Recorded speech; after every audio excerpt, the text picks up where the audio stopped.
नंदुरबार जिल्ह्यातील कांदा उत्पादक शेतकरी अडचणीत. कांद्याला मिळत नसलेल्या भावामुळे शेतकरी अक्षरशः हतबल. नाईलाजाने स्वतःच्या हाताने 2 एकर भरघोस कांद्याचं पीक रोटावेटरने केलं नष्ट.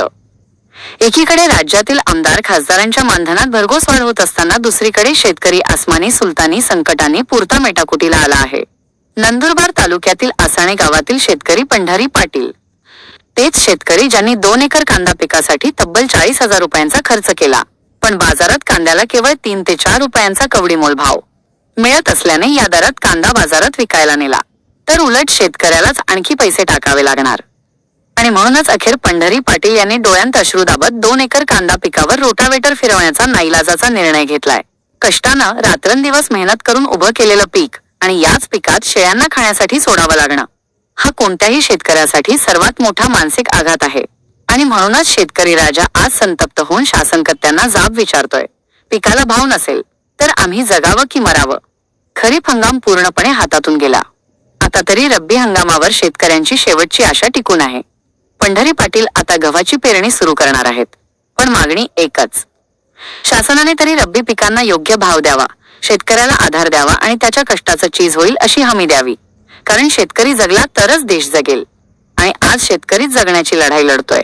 कधी आसमानी सुलतानी संकट तर कधी व्यापाऱ्यांशी शासनाने शेतकऱ्यांना योग्य हमीभाव द्यावा हीच अपेक्षा. सुनील माळी, श्री न्यूज, नंदुरबार. भारतासारख्या कृषी प्रधान देशात बघा शेतकऱ्याची काय अवस्था आहे. मी 2 एकर क्षेत्रात कांदा लागवड केली होती. त्याला मला जवळजवळ 35 ते 40,000 रुपये खर्च आला. लागवडीचा खर्च, रासायनिक खत फवारणी करून मला 35 ते 40,000 रुपये खर्च आला.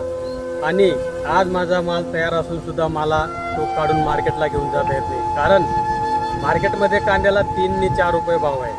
माझा कांदा काढून मी जर मार्केटला घेऊन गेलो तर मला अजून वरून पैसे टाकावे लागणार आहेत या भावामुळे. आज मार्केटमध्ये कापसाला भाव नाही, सोयाबीनला भाव नाही, कांद्याला भाव नाही, मकाला भाव नाही.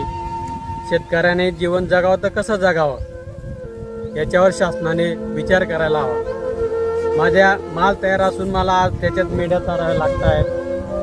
आता नंतर मला रोटा मारून याच्यात गहू पेरणी करायची. गव्हाचं बी बघा, आज मार्केटमध्ये शेतकऱ्याच्या गव्हाला 1800 ते 2000 रुपये क्विंटल भाव आहे. आणि आज आम्ही गव्हाची बॅग पेरणीसाठी आणतोय 40 किलोची बॅग, तर ती 3500 रुपयाला मिळते. नेमकं शेतकऱ्याने जीवन जगावं कसं?